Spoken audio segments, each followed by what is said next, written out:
The dust rising from the horizon told Garrett Walsh that something was wrong before he ever saw the figure stumbling toward his ranch. And by the time he made out the shape of a woman in a torn dress barely staying upright, he was already running.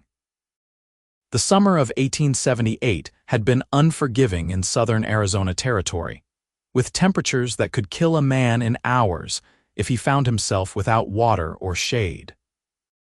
Garrett had built his modest ranch 3 miles outside of Tombstone, far enough from the chaos of the silver mines to have some peace, but close enough to sell his horses when miners needed fresh mounts. He had been mending a section of fence when he noticed the movement, and now his boots kicked up red dust as he sprinted toward the woman who had just collapsed face first into the dirt of his front yard. She was unconscious by the time he reached her dark hair matted with sweat and grit, her lips cracked and bleeding from dehydration. Garrett dropped to his knees beside her and carefully turned her over, checking for a pulse at her throat. It was there, faint but steady, and he wasted no time scooping her into his arms. She weighed almost nothing, as if she had not eaten properly in days, and her skin burned with fever beneath his calloused hands. He carried her into his small ranch house, kicking the door open with his boot, and laid her carefully on his bed. The single-room dwelling was sparse, containing only the bed, a table with 2 chairs, a wood stove, and shelves holding his few possessions. Garrett grabbed the water bucket and a clean cloth, returning to kneel beside the bed. He dampened the cloth and pressed it gently against her forehead, then her cheeks, trying to cool the fever that raged through her body. Her dress was filthy and torn in several places, the pale blue fabric stained with dirt, sweat, and what looked like old bloodstains. Garrett tried not to think about what might have happened to her as he continued bathing her face and neck with cool water. He carefully lifted her head and brought a tin cup to her lips, letting just a few drops of water trickle into her mouth. She swallowed reflexively, which he took as a good sign, and he repeated the process several times over the next few minutes. When he was satisfied that he had done what he could for the moment, Garrett pulled a blanket over her despite the heat, knowing that fever victims often felt cold. He stood back and studied her face, now that some of the dirt had been wiped away. She was young, probably in her mid-20s, with delicate features that suggested she had not been raised in the harsh conditions of the frontier. Her hands, though blistered and cut, had the look of someone unused to manual labor until recently. Garrett ran a hand through his own dark hair, considering what to do next. He should probably ride into Tombstone and fetch the doctor, but he was reluctant to leave her alone in case her condition worsened. He was no medical expert, but he had seen enough men survive the desert to know that she needed rest, water, and time more than anything else right now. The ride to town and back would take at least 2 hours, and he did not want to waste that time if she woke and needed help. He stepped outside to grab his bedroll from the small barn where he kept his horses. The afternoon sun hammered down on him as he walked, and he squinted against the glare. 2 of his horses, a bay mare and a gray gelding, watched him from the corral with mild interest. Garrett had built a good life here over the past 4 years, ever since he had left Texas after the war, and his family's ranch had been lost to carpetbaggers and debt. At 32, he had finally found a measure of peace in this hard land, asking nothing from anyone and expecting the same in return. He brought his bedroll back inside and spread it on the floor near the door, then checked on the woman again. She had not moved, but her breathing seemed slightly easier, and some of the terrible heat had left her skin. Garrett pulled the single chair over beside the bed and sat down, prepared to keep watch through the night. As the sun set and darkness filled the small room, he lit a single candle and continued his vigil. Every hour he gave her a few more drops of water, and sometime around midnight she stirred for the first time. Her eyes fluttered open, unfocused and confused, and she tried to speak but only managed a cracked whisper. "SHH," Garrett said softly, leaning forward. "You are safe. You collapsed in my yard, but you are safe now. Drink this." He held the cup to her lips again, and this time she drank more eagerly, her throat working to swallow the precious liquid. When she had taken several small sips, he pulled the cup away. "Not too much at once, or you will be sick." Her eyes tried to focus on his face in the candlelight. "Where?" She managed to whisper. "My ranch, about 3 miles outside Tombstone. I am Garrett Walsh." "What is your name, Clara?" she breathed, and then her eyes closed again and she drifted back into unconsciousness. Garrett sat back, at least comforted by the fact that she had woken at all. "Clara." He repeated the name silently, wondering what circumstances had brought her to his isolated ranch on foot, half dead from exhaustion and exposure. The questions would have to wait until morning, assuming she continued to improve.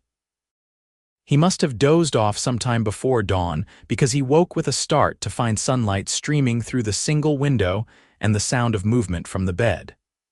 Clara was awake, struggling to sit up, her eyes wide with panic as she took in her unfamiliar surroundings. "Easy," Garrett said, rising quickly from the chair where he had apparently spent the night, his back protesting the awkward position. "You are still weak, you need to rest."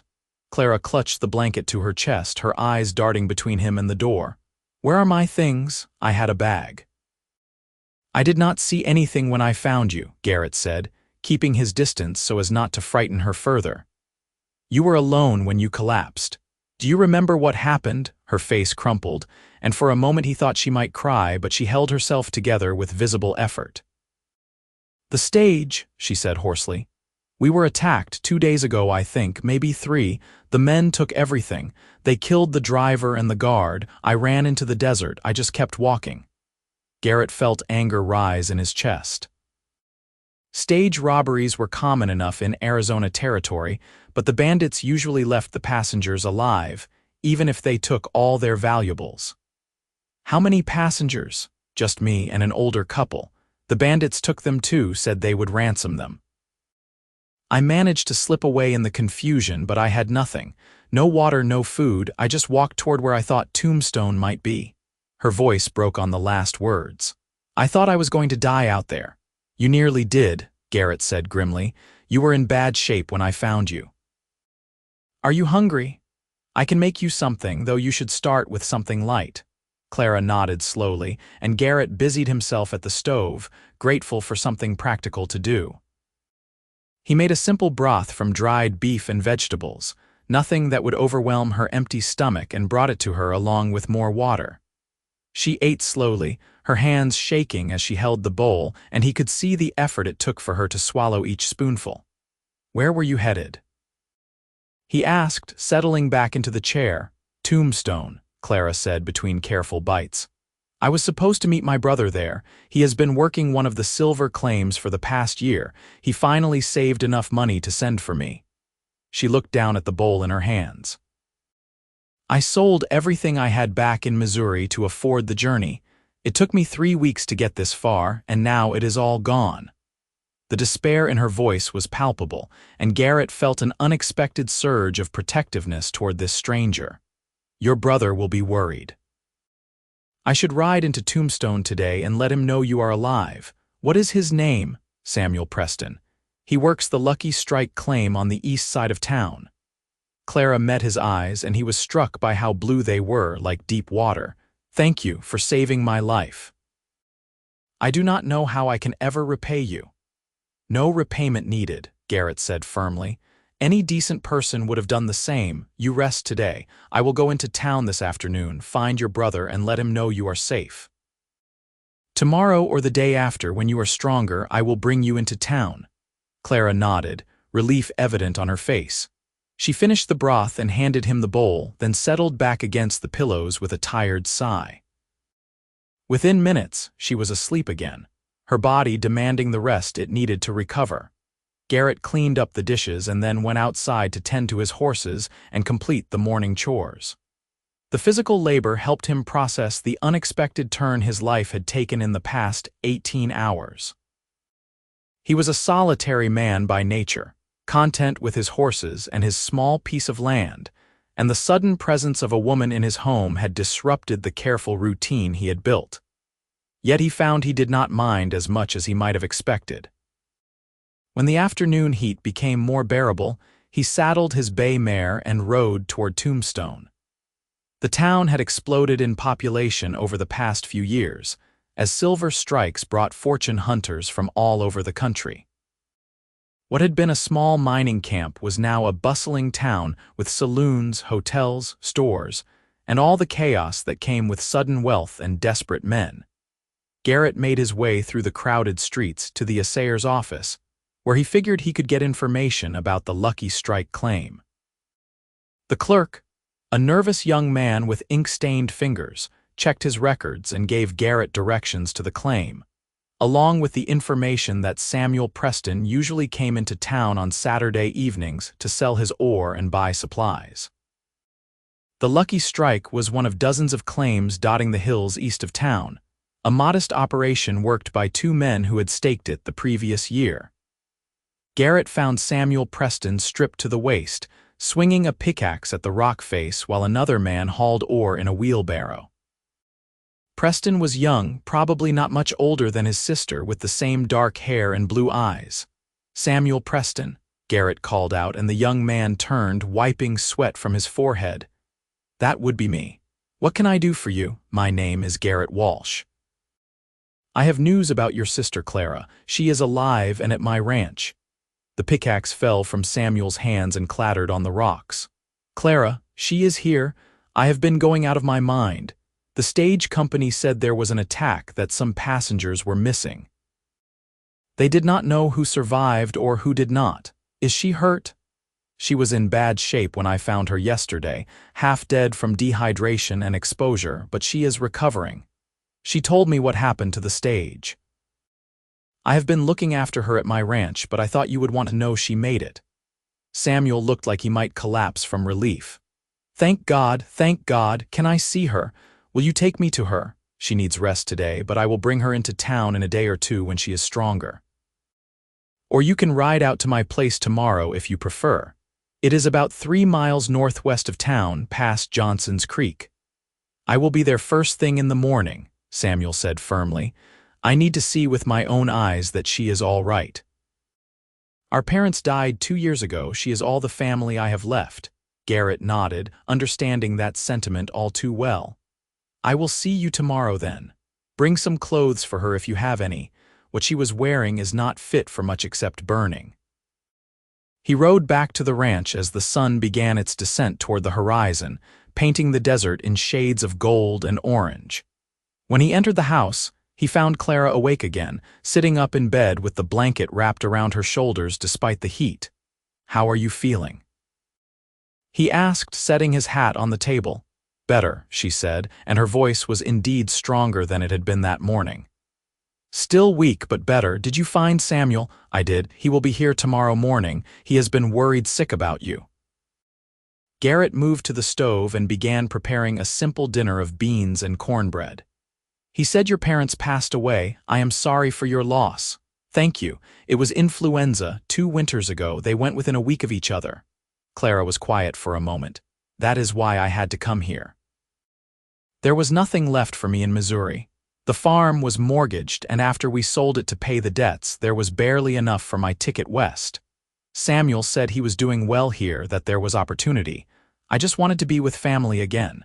"You will be," Garrett assured her. "Tombstone is rough, but a man can make a living if he is willing to work hard. Your brother seems to be doing all right for himself." He brought her a plate of food, and they ate together in companionable silence. Garrett found himself stealing glances at her when he thought she was not looking.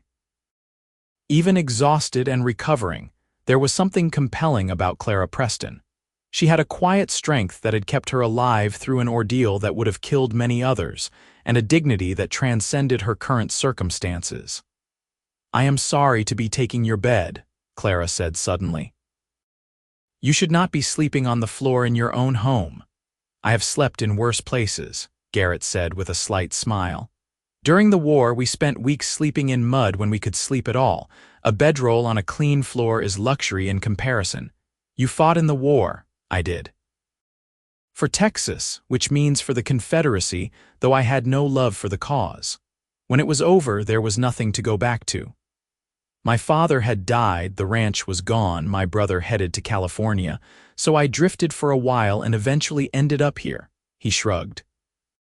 "Sometimes I think the war never really ended, it just spread out across the West in different forms." Clara nodded slowly. "Samuel fought too for the Union. He was barely 17 when he enlisted. It changed him," he said, "made him harder." "It changed all of us," Garrett said quietly.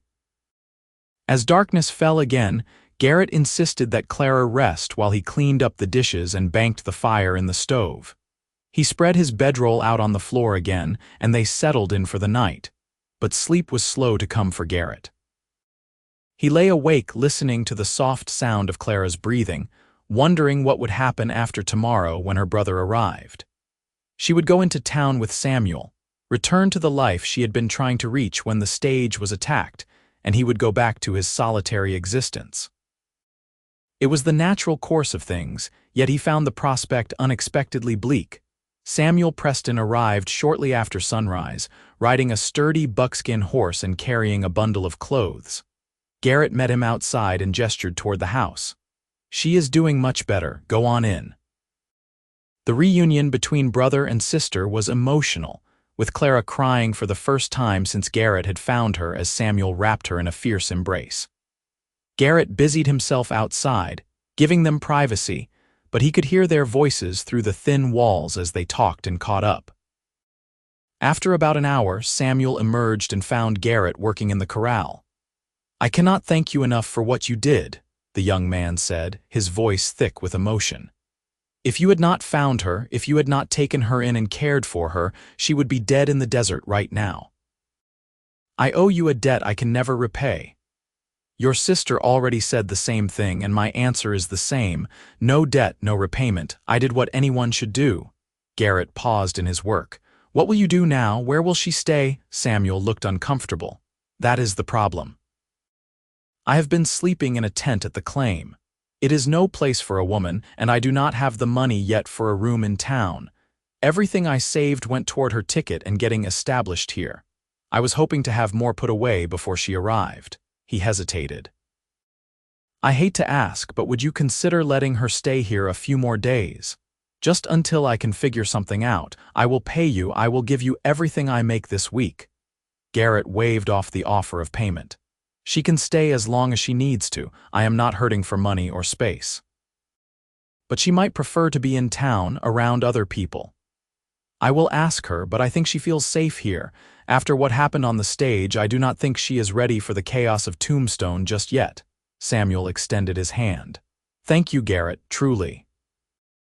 They shook on it, and Samuel went back inside to talk to his sister. When he emerged 20 minutes later, it was settled. Clara would stay at the ranch for at least another week while she recovered, and while Samuel worked on finding more permanent accommodations. He left the bundle of clothes, promising to return in a few days to check on her, and rode back toward his claim. Clara emerged from the house wearing one of the dresses Samuel had brought, a simple brown cotton garment that fit her reasonably well. Her hair was still tangled, but she had done her best to comb it with her fingers. "I am sorry to impose on you further," she said. "Samuel said you agreed to let me stay a while longer." "It is no imposition," Garrett said honestly. "To be frank, the company is not unwelcome. I have been alone out here for 4 years. A few more days of conversation will not kill me." A small smile tugged at Clara's lips, the first he had seen from her. "Then I will try to make myself useful while I am here. I'm not much for ranching, but I can cook and clean and mend. It is the least I can do." Over the following days, they fell into an easy rhythm. Clara was still recovering her strength, so Garrett insisted she not overdo things, but she proved true to her word. She took over the cooking, producing meals far superior to the bachelor fare Garrett had been living on.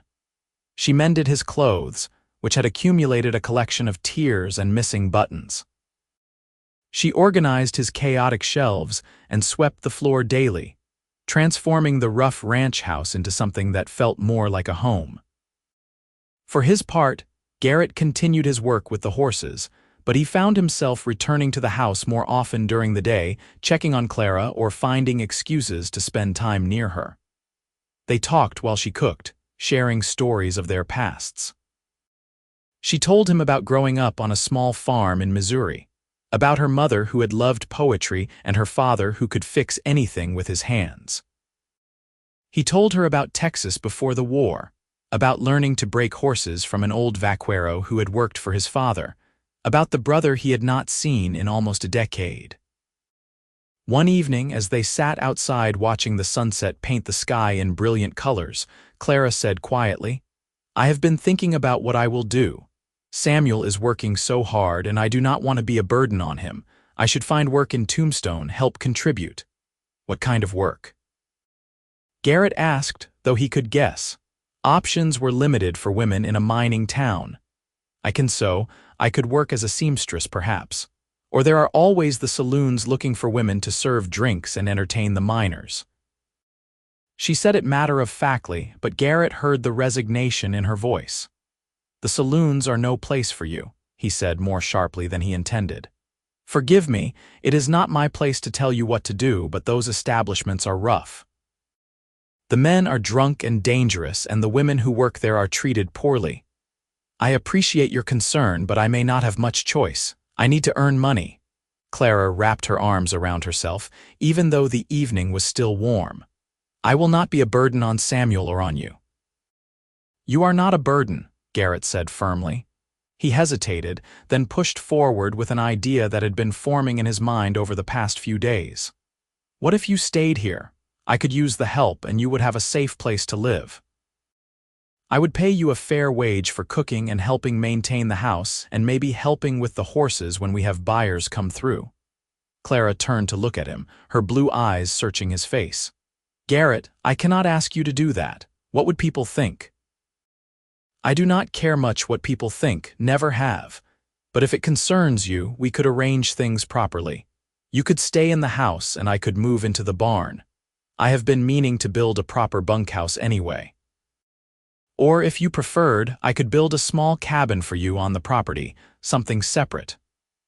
Even as he said it, Garrett knew he was offering more than just employment. He was offering her a chance to stay, to be part of his life in a more permanent way, and the realization both thrilled and terrified him. "Why would you do this for me?" Clara asked softly. "You do not even know me." "I know enough," Garrett said. "I know you are brave and strong and kind. I know that you deserve better than what the world has dealt you lately, and I know that I have enjoyed having you here more than I have enjoyed anything in a very long time." He met her eyes directly. "But if you would rather go to Tombstone and make your own way, I will respect that. I just wanted you to know you have another option." Clara was quiet for a long moment, her gaze distant. Finally, she said, "Can I think about it? This is all happening so fast, and I am still trying to find my footing after everything that happened. Of course, take all the time you need."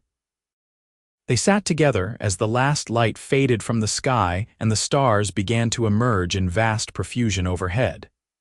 The desert night was cool and peaceful, filled with the distant howl of coyotes and the soft sounds of the horses moving in their corral. Garrett felt a contentment he had not experienced in years, sitting beside this woman who had stumbled into his life by chance, and somehow made it feel fuller than it had been before. Samuel returned 3 days later, and Clara asked to speak with him privately. Garrett made himself scarce, riding out to check on a section of fence he had been meaning to repair. When he returned several hours later, he found Samuel preparing to leave and Clara waiting by the house with a determined expression. "I have decided to accept your offer," she said without preamble. "If it still stands." "It stands," Garrett said, trying to keep the relief and pleasure out of his voice. "I talked it over with Samuel, and he agrees it is the best option for now.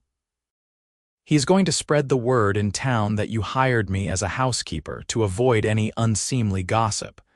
And I want to insist that you do not move into the barn. That is ridiculous. We can arrange things properly here. I can sleep in the bed and you can keep your bedroll by the door. We are both adults and we can maintain propriety." Her cheeks flushed slightly as she said it, but her voice was firm. "All right," Garrett agreed. "We will do it your way." Samuel shook Garrett's hand again before leaving. I will be checking on her regular, he said, his tone light but his eyes serious. Just so you know.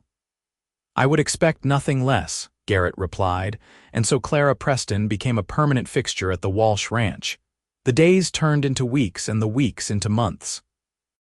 Summer faded into fall, bringing slightly cooler temperatures and occasional rain that turned the desert briefly green. Clara proved to be more than just a housekeeper. She had a way with the horses that surprised Garrett, a gentle patience that the animals responded to. She helped him train the young ones, standing in the corral and talking to them in a soft voice while Garrett worked them on a lead line. They worked side by side during the days and talked long into the nights, sharing their hopes and fears and dreams. Garrett told her things he had never told another soul, about the nightmares he still had from the war, about the loneliness that had haunted him for years. Clara opened up about her own struggles, the grief of losing her parents, the fear she had felt walking through the desert thinking she was going to die, the gratitude she felt for the second chance life had given her. The attraction between them grew slowly but undeniably. It was in the way Garrett's hand would linger when he helped her down from a horse, in the way Clara's eyes followed him when she thought he was not looking, in the careful distance they maintained in the small house, both of them acutely aware of the other's presence. It was Samuel who finally pushed things forward in his own blunt way. He had ridden out for one of his regular visits, and after dinner he asked to speak with Garrett outside. "I am going to be direct with you," Samuel said, his arms crossed over his chest. "What are your intentions toward my sister?" Garrett had been expecting this conversation for weeks. "Honorable ones if she will have me. Do you love her?" "I do." The words came easily because they were true. Somewhere over the past months, Garrett had fallen completely and irrevocably in love with Clara Preston, with her strength and her kindness and her quiet laughter. She had brought light into his life, had transformed his house into a home, and he could not imagine going back to the loneliness he had known before her. "Have you told her?" "Not yet. I did not want to pressure her or make her feel obligated because she is living here. I wanted her to feel free to make her own choices." Samuel snorted. "That is noble and stupid in equal measure. My sister is in love with you too. Anyone with eyes can see it. But she is also stubborn and independent, and she is not going to say anything either because she does not want to presume or seem forward. So one of you needs to speak up before you both die of old age without ever admitting how you feel." Garrett stared at him. "She loves me." "Lord save me from fools," Samuel muttered. "Yes, she loves you. Now go tell her how you feel before I knock both your heads together." When Samuel rode away an hour later, Garrett stood in the yard for a long moment, gathering his courage. He had faced down armed men during the war, had broken horses that would have killed a lesser rider, had survived alone in harsh country for years. But the thought of walking into that house and laying his heart bare to Clara terrified him more than any of it. But Samuel's words had given him hope, and hope was a powerful motivator. He walked inside to find Clara clearing the dinner dishes, her back to him as she worked at the basin. The lamplight caught in her dark hair, turning it to silk, and Garrett's heart clenched with the force of his love for her. "Clara, I need to talk to you." She turned, her hands still wet from washing, and something in his voice must have alerted her because her expression shifted to concern. "What is wrong?" "Nothing is wrong. Everything is right, or it could be, if you feel the same way I do." He crossed the room to stand in front of her, searching for the right words. "These past months with you here have been the happiest of my life. You have made this place a home in ways I never thought possible. You have made me feel things I thought I would never feel again. Clara, I am in love with you. I have been falling in love with you since the day I found you in my yard, and I cannot keep it to myself anymore." Her eyes widened, and for a terrible moment Garrett thought he had made a mistake, that Samuel had been wrong and he had just ruined everything. But then Clara smiled, a brilliant, radiant smile that transformed her face, and she reached up to cup his cheek with her damp hand. "I love you too," she said, her voice thick with emotion. "I have been so afraid to say anything, afraid that you were just being kind by letting me stay, that you saw me as a responsibility rather than anything else. I love you, Garrett Walsh, and I have been wishing for the courage to tell you." Garrett pulled her into his arms, holding her close, feeling the rightness of it settle into his bones. Clara wrapped her arms around his neck, and when they kissed for the first time, it was gentle and sweet and full of promise. They stood there in the small ranch house, holding each other as the lamp burned low, two people who had found home in each other. "Marry me," Garrett said when they finally pulled apart. "I know it is fast, I know we have only known each other a few months, but I have never been more certain of anything in my life. Marry me, Clara."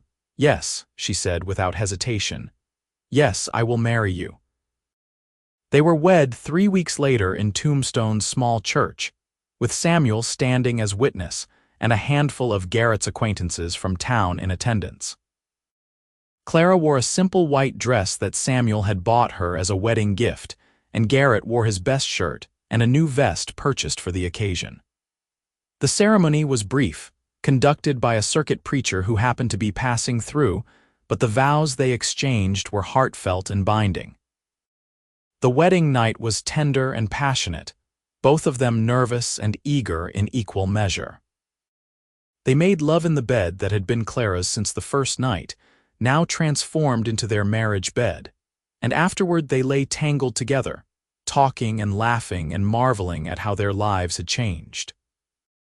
"I cannot believe that something as terrible as that stage robbery led to something so wonderful," Clara said, tracing patterns on Garrett's chest with her fingertips. "If it had not happened, if I had made it safely to Tombstone, we might never have met."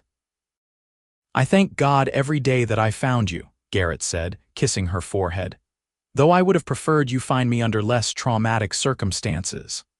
"Life rarely gives us what we want the way we want it," Clara said wisely, "but sometimes it gives us what we need exactly when we need it." Their first year of marriage was hard but joyful. They worked together to expand the ranch, adding more horses and building a proper barn to replace the rough shelter Garrett had been using. Clara's presence attracted more business, as word spread that the Walsh Ranch was a respectable establishment. Families felt comfortable sending their sons to buy horses when they knew a lady was in residence, and Clara's charm and good sense helped close many a sale that Garrett's gruff manner might have lost. Samuel became a regular fixture at the ranch, stopping by at least once a week for dinner and conversation. His claim was doing well enough that he hired a partner to help work it, and he spoke increasingly of his own future plans. "I am thinking of getting out of mining," he told them one evening. "I have saved enough to invest in something more stable, maybe a store in town or a freight business." "You should find yourself a good woman and settle down," Clara teased.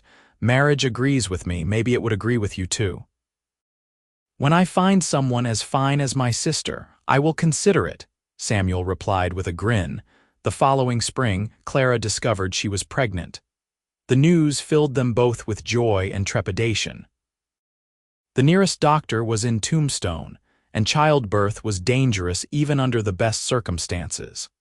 But Clara was healthy and strong, and Garrett did everything in his power to make sure she wanted for nothing during her pregnancy. He built a cradle from mesquite wood, sanding it until it was smooth as silk. Clara sewed tiny gowns and blankets, her face glowing with happiness as she prepared for their child. They talked endlessly about names and what kind of parents they wanted to be, about the future they would build for their family. On a warm October night in 1879, Clara went into labor. Garrett rode hell for leather into Tombstone to fetch the doctor and a midwife, then spent the longest night of his life pacing outside while Clara labored inside with the 2 medical professionals attending her. Samuel arrived near dawn, having been sent for by a neighbor, and the 2 men waited together in tense silence. When the baby's cry finally split the air, Garrett nearly collapsed with relief. The midwife emerged a few minutes later with a smile. "You have a son, Mr. Walsh. A healthy boy with a strong set of lungs. Your wife did beautifully, she is tired but well." Garrett rushed inside to find Clara propped up in bed, exhausted but radiant, holding a tiny bundle wrapped in one of the blankets she had made. She looked up as he entered, tears streaming down her face, and held out their son to him. "Meet James Samuel Walsh," she said softly. Garrett took the baby with shaking hands, overwhelmed by the wave of love and protectiveness that crashed over him as he looked down at the small red face of his son. "He is perfect," he said hoarsely. "You are perfect. Thank you, Clara, thank you for this gift." Samuel was allowed in a few minutes later, and the tough young miner openly wept as he held his nephew for the first time. "He has our mother's nose," he said wonderingly. "Look, Clara, he has her nose." The days after James's birth were a blur of sleepless nights and endless wonder. Garrett discovered depths of love he had not known he possessed, marveling at his son's tiny fingers and the strength of his grip. Clara recovered quickly, her natural vitality serving her well, and soon the house was filled with the sounds of a baby's cries and coos. As James grew from infant to toddler, Garrett and Clara's ranch prospered. They hired a young man named Tom to help with the horses, giving Garrett more time to spend with his family. Clara taught James his letters and numbers, sang him songs, told him stories. Garrett taught him to ride almost as soon as he could walk, setting him on the gentlest mare with a grin of pride. When James was 3, Clara became pregnant again. This time she carried the pregnancy with the confidence of experience, and when their daughter was born in the summer of 1882, it was a quicker and easier labor. They named her Rose after Clara's mother, and she had her mother's blue eyes and dark hair. The house that had once seemed adequate for one man now bulged at the seams with a family of 4. So Garrett began construction on an addition, adding 2 bedrooms and a proper parlor. The ranch had grown enough that they could afford the expense, and Garrett took pride in building a real home for his family. Samuel married that same year, having fallen for a widow named Margaret who ran a boarding house in Tombstone. The wedding was a joyous affair, and the 2 families became even closer, with Margaret and Clara forming a fast friendship. Samuel finally left mining, opening a dry goods store that quickly became successful. The years flowed past, marked by the milestones of children growing and a marriage deepening. James grew into a serious, thoughtful boy who loved the horses as much as his father did. Rose was spirited and adventurous, always getting into mischief.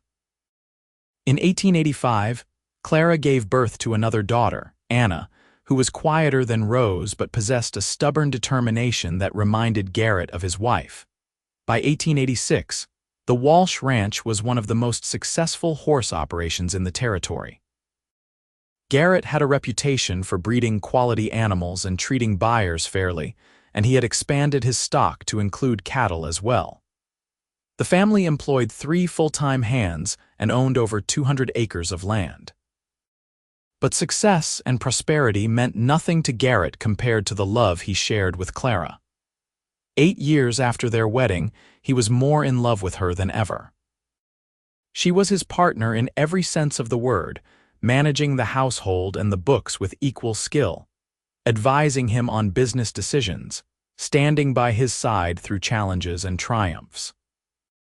One evening, after the children were asleep and they sat together on the porch they had built onto the front of the house, Garrett pulled Clara close and said, "Do you remember the day I found you in my yard?" "How could I forget?" Clara said, leaning into him. "I was certain I was going to die in the desert, and then there you were, like an answer to a prayer I had been too tired to speak. I think about it sometimes, how easily things could have gone differently.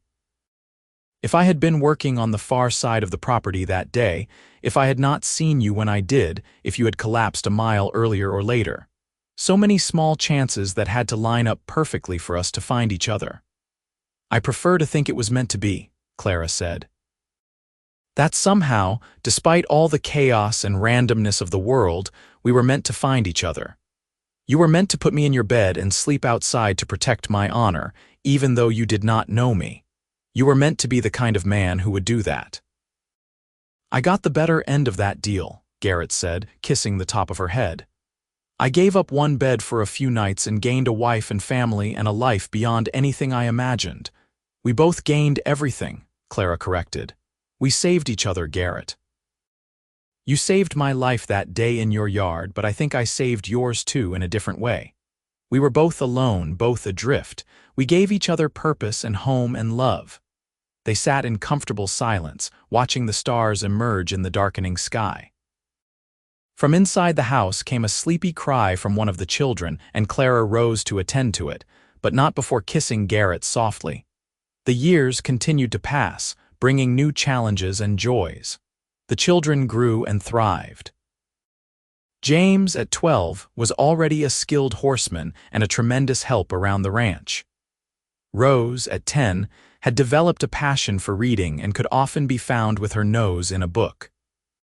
Anna, at 7, had declared her intention to become a veterinarian, though no one was quite sure where she had even heard of such a profession. In 1890, Samuel and Margaret had their third child, and the extended family gathered at the Walsh Ranch for a celebration.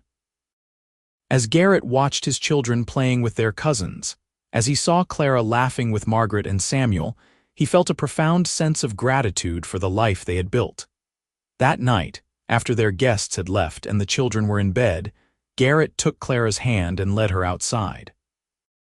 "I want to show you something," he said, guiding her to the spot where he had first found her collapsed in his yard 12 years earlier. "You see that star?" he asked, pointing to a particularly bright point of light. "That is the North Star. Travelers use it to find their way home. When I saw you lying here that day, I did not know it yet, but I had just found my North Star. You led me home, Clara, to a home I did not even know I was searching for." Clara turned to him with tears in her eyes. "You are my home," she said simply. "Wherever you are, that is where I belong."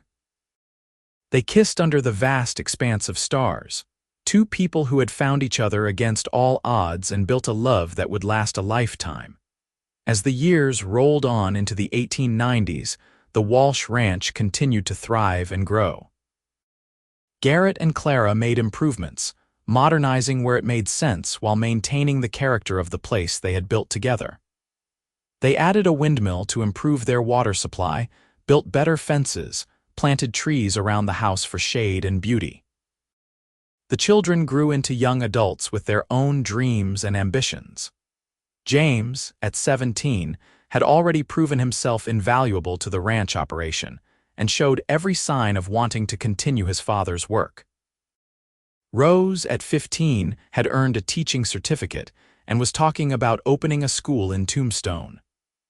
Anna, at 12, was as determined as ever to work with animals, devouring every book on veterinary medicine she could get her hands on. Garrett marveled at the young people his children were becoming, so different from each other but all carrying the best qualities of their mother.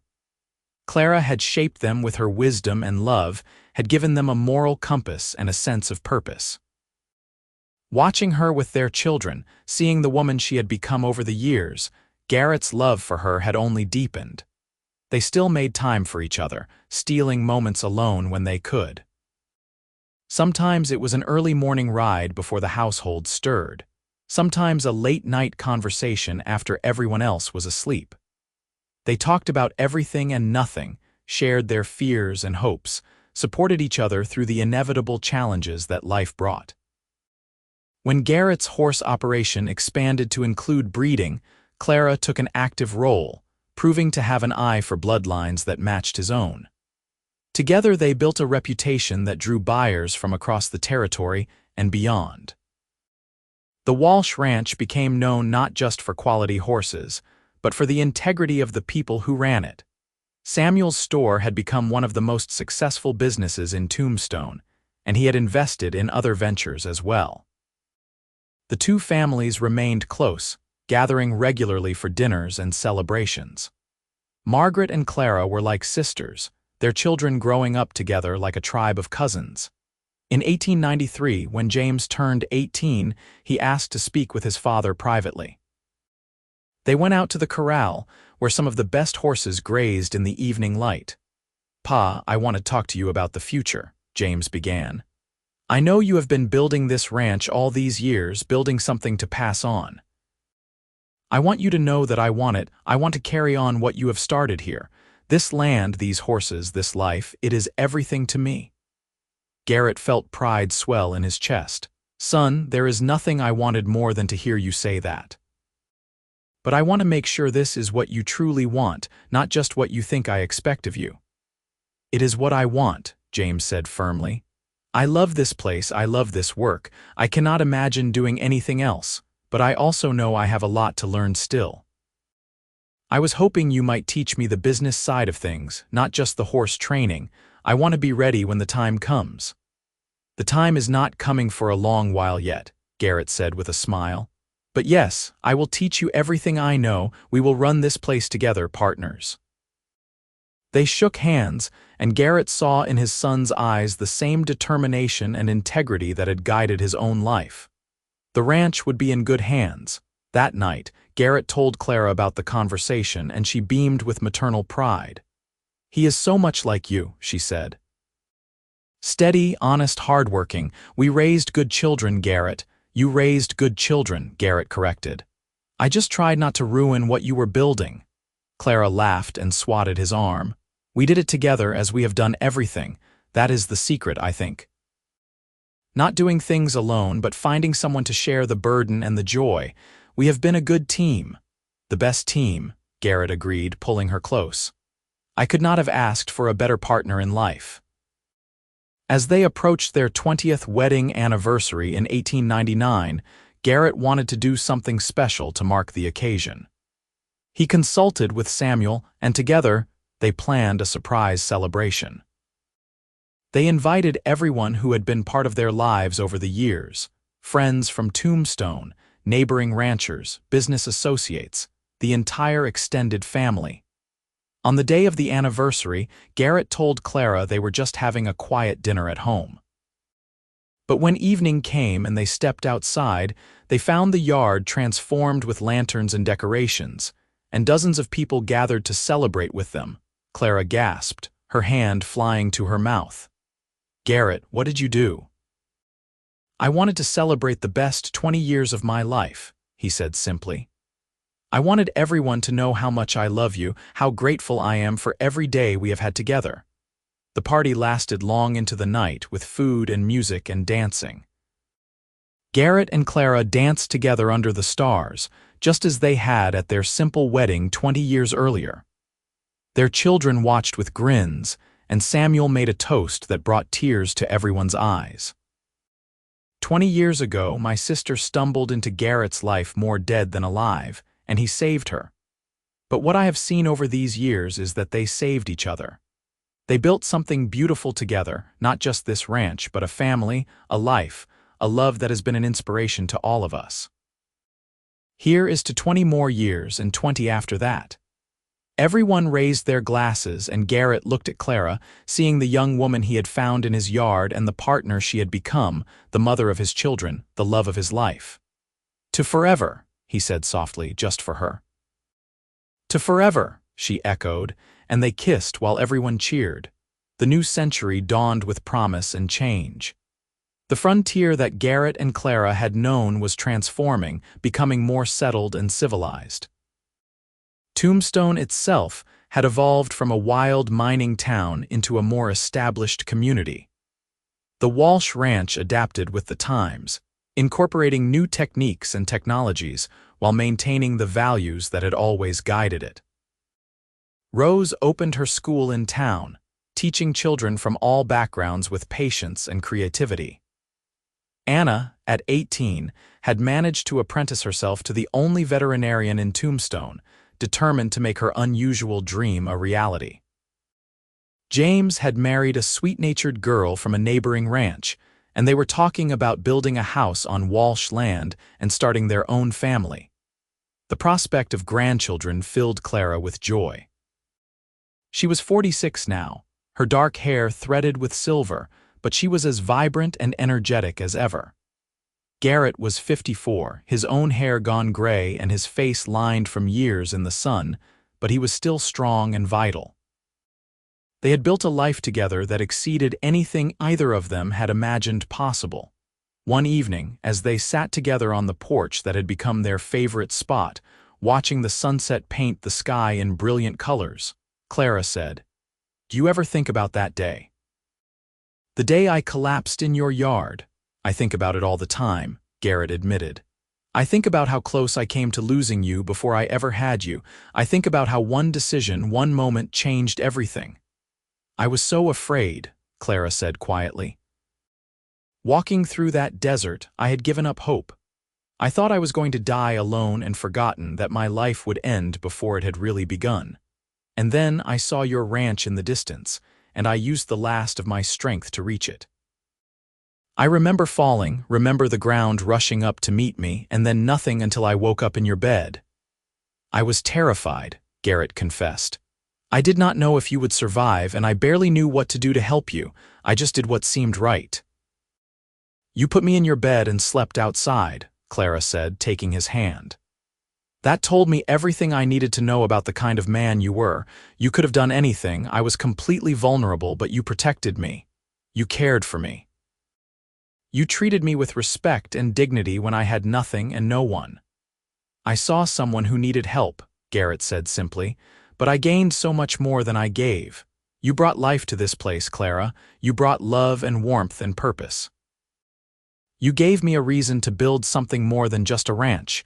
You gave me a family, a future, a reason to wake up grateful every morning." "We gave each other everything," Clara said, leaning her head on his shoulder. "That is what love does. It takes two broken people and makes them whole together." They sat in silence as the last light faded and the stars emerged, just as they had done countless times over the past 21 years. The life they had built stretched around them, solid and real, a testament to what two people could create when they chose to face the world together. In 1901, James and his wife welcomed their first child, a son they named Garrett. When Garrett held his grandson for the first time, he felt the circle of life complete itself. This tiny infant, named for him, represented the future of everything he and Clara had built. The ranch would go on, their family would continue, and the love they had found in each other would echo through the generations. Clara stood beside him, tears of joy streaming down her face as she looked at their first grandchild. "We did it," she whispered. "We built something that will last." "We built it together," Garrett said, passing the baby to her. "Everything worthwhile I have ever done, I did with you by my side." Over the following years, more grandchildren arrived. Rose married a lawyer from Tucson and had twin daughters. Anna finished her veterinary training and opened her own practice, one of the first women veterinarians in the Arizona territory, and later married a rancher who admired her unconventional career. Each of the children brought their partners and their children to the Walsh ranch regularly, and the house was often filled with noise and laughter and life. Garrett and Clara settled into the role of grandparents with joy, delighting in the young people who called them Grandma and Grandpa. They taught the grandchildren to ride, told them stories, passed on the values and lessons they had learned over their lifetimes. The ranch became a gathering place for the entire extended family, a touchstone of stability and love in a rapidly changing world. On their 30th anniversary in 1909, the celebration was even larger than the 20th had been. 3 generations gathered to honor the couple whose love had created such a strong foundation. Samuel, now a prosperous businessman and grandfather himself, gave another toast. 30 years ago, my sister married this man and I was worried. I barely knew Garrett, I only knew he had saved Clara's life. But over these decades, I have watched them build something extraordinary. Not just a successful ranch, but a partnership based on respect and love and genuine friendship. They have shown all of us what marriage should be. Garrett stood and pulled Clara to her feet beside him. I have been blessed beyond measure, he said to the assembled family and friends. This woman who stumbled into my life when we both needed saving has been my partner, my best friend, my love for 30 years. She has given me children and grandchildren, has built a home with me, has stood by my side through everything life has thrown at us. I love her more today than I did the day we married, and I will love her more tomorrow than I do today."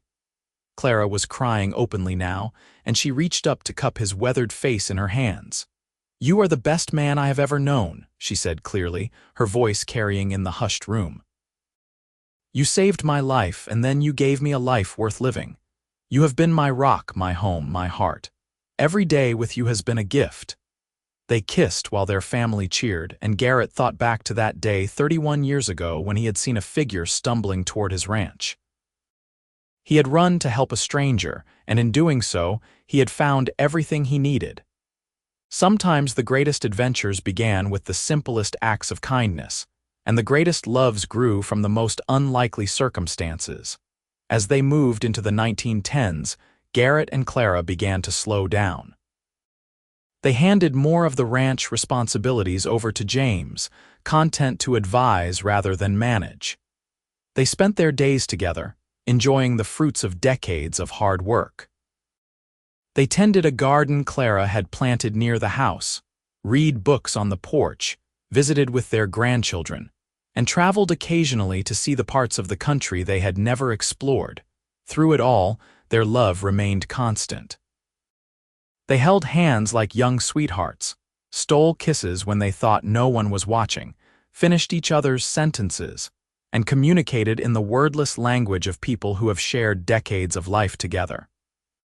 The passion of their early years had mellowed into something deeper and more enduring, a love that was as much a part of them as breathing. In 1915, they celebrated their 40th anniversary with a smaller, more intimate gathering of immediate family. Garrett was 69 now, still strong but no longer the young man who had built this ranch with his bare hands. Clara was 62, her hair gone white but her blue eyes still as bright and intelligent as ever. They had been blessed with good health and long lives, and they were grateful for every moment. Sitting on their beloved porch one evening after the celebration, surrounded by their children and grandchildren, Garrett reflected on the journey that had brought them here. From that moment when Clara had collapsed in his yard, through their cautious courtship, their wedding, the birth of their children, the building of their ranch, the arrival of grandchildren, every step had been taken together. "Are you happy?" he asked Clara, though he thought he knew the answer. "Deliriously, completely, utterly happy," Clara said, squeezing his hand. "I have lived a life beyond my wildest dreams, Garrett. When I was dying in that desert, I could never have imagined this. All of this, our family, our home, our love, it has been more than enough. It has been everything." "It has been everything," Garrett agreed, pulling her close. "You have been everything." As the sun set on another day, casting the desert in shades of gold and orange, Garrett Walsh and Clara Walsh sat together, just as they had done thousands of times before. The cowboy who had put a dying woman in his bed and slept outside to protect her honor had gained a partner for life. The woman who had collapsed from exhaustion in a stranger's yard had found her home and her heart.